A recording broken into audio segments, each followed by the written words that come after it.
নমস্কাৰ বন্ধুসকল, ভাৰতৰ প্ৰায় সংখ্যক লোকৰ ঘৰতেই বহু প্ৰকাৰৰ মূৰ্তি থাকে, যাৰ ভিতৰত কিছুমান মূৰ্তি হৈছে বাস্তুশাস্ত্ৰসন্মত আৰু আন কিছুমান মূৰ্তি হৈছে বাস্তুশাস্ত্ৰ অসন্মত।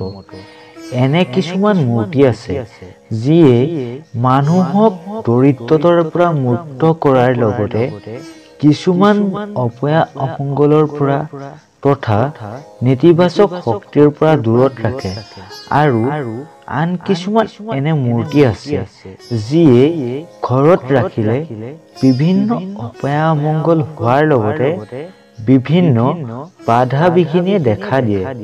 দৰ্শকবৃন্দ, আজিৰ এই ভিডিঅ'টোৰ জৰিয়তে বাস্তুশাস্ত্ৰ অনুসৰি এনে কিছুমান মূৰ্তি বিষয়ে লৈ আহিছো, যি মূৰ্তি ঘৰত ৰাখিলে আপোনাৰ ভাগ্যৰ জিলিকি উঠাৰ লগতে মুকলি হয় ঘৰৰ সফলতাৰ দুৱাৰ।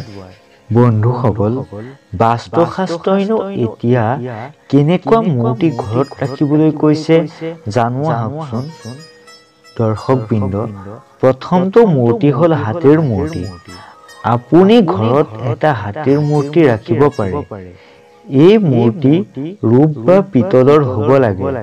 হাতী হৈছে গৌৰৱৰ প্ৰতীক। শোৱনি কোঠাত পিতলৰ হাতীৰ মূৰ্তি ৰাখিলে স্বামী আৰু পত্নীৰ মাজত মতভেদ নাইকিয়া হয় আৰু ৰূপৰ হাতী ৰাখিলে ৰাহুৰ কুটি আঁতৰ হয়। ফেং শুই মতে হাতীৰ ছবি বা মূৰ্তি ঘৰত ৰাখিলে ইতিবাচক শক্তিৰ লগতে ধন প্ৰাপ্তিৰ উৎসৰ সৃষ্টি হয়। ইয়াৰ ফলত আপোনাৰ ঘৰত সম্পদ, সমৃদ্ধি আৰু ঐশ্বৰ্য বৃদ্ধি পায়। বন্ধুসকল, এতিয়া আহিছো দ্বিতীয় মূৰ্তিটোলৈ। দ্বিতীয় মূৰ্তিটো হ'ল ঘোঁৰাৰ মূৰ্তি। ফেং শুইৰ মতে ঘোঁৰাৰ মূৰ্তি ৰাখিলে জীৱনৰ প্ৰতিটো ক্ষেত্ৰত প্ৰগতিৰ বৃদ্ধি কৰে। দৌৰি থকা ঘোঁৰা হৈছে গতি, সফলতা আৰু শক্তিৰ প্ৰতীক। ইয়াৰ দ্বাৰা জীৱনত সফলতা লাভ কৰিব পাৰি। ঘোঁৰাৰ মূৰ্তি থকাটো সুখ আৰু সমৃদ্ধিৰ বৃদ্ধি কৰে।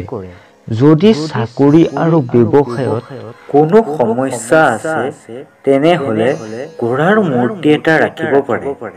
যদি আপুনি এনে ঘোঁৰাৰ মূৰ্তি আপোনাৰ ব্যৱসায়িক প্ৰতিষ্ঠানত ৰাখে, তেন্তে আপুনি সফলতা লাভ কৰিব।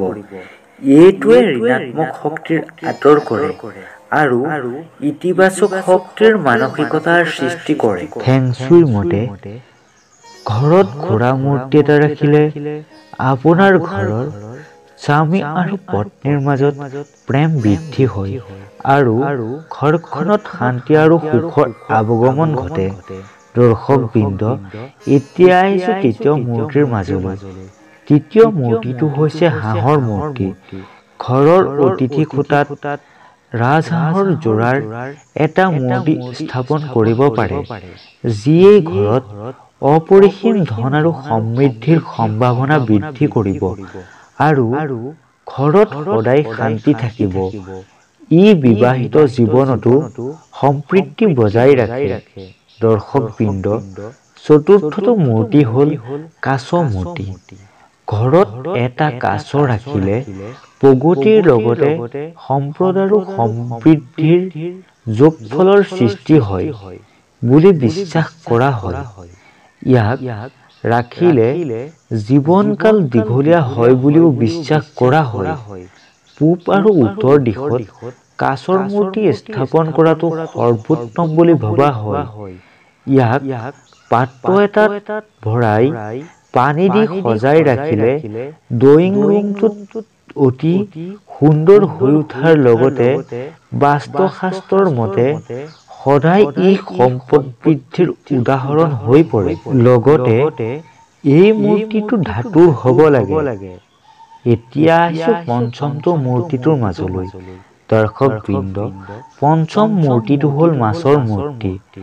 বহু লোকে ঘৰত একুৰিয়ামত মাছ পালন কৰে, কিন্তু মাছৰ ব্যঞ্জন বা ৰূপৰ মূৰ্তি ৰখাটো ভাল বুলি বিশ্বাস কৰা হয়। বাস্তুশাস্ত্ৰ আৰু ফেং শুইৰ মতে মাছৰ মূৰ্তিয়ে ঘৰত সুখ আৰু শান্তি বজাই ৰাখি প্ৰগতিৰ পথ মুকলি কৰে। মাছ হৈছে সুস্বাস্থ্য, সুখ, সমৃদ্ধি, সম্পদ আৰু শক্তিৰ প্ৰতীক।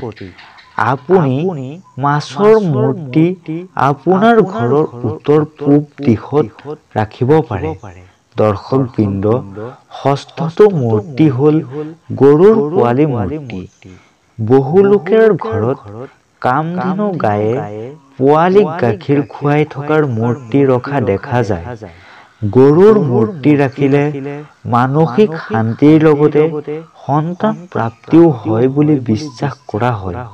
ফেং শুইয়ে ইয়াৰ গুৰুত্ব উল্লেখ কৰিছে। অধ্যয়নত মনোযোগ ৰখাৰ বাবে এই মূৰ্তিটো ঘৰত স্থাপন কৰিলে ইয়াৰ পৰা সুফল পোৱা যায়। দৰ্শকবৃন্দ, সপ্তমটো মূৰ্তি হ'ল ভাটৌৰ মূৰ্তি। বাস্তুশাস্ত্ৰৰ মতে শিশুৱে অধ্যয়ন কৰা স্থানত এটা ভাটৌৰ মূৰ্তি বা ভাটৌৰ ছবি ৰাখিব লাগে আৰু ঘৰত ভাটৌ পোহাৰ সলনি ভাটৌৰ ছবি বা মূৰ্তি ঘৰত ৰখাটো অতি লাভজনক।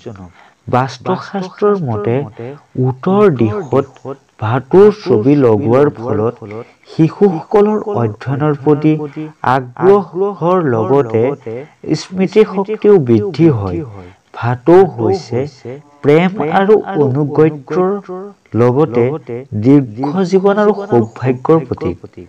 যদি আপুনি অসুস্থ, হতাশাগ্ৰস্ত আৰু দৰিদ্ৰ লগতে ঘৰত দুখৰ অনুভৱ কৰে, তেতিয়াহ'লে ঘৰত ভাটৌৰ ছবি বা মূৰ্তি স্থাপন কৰক।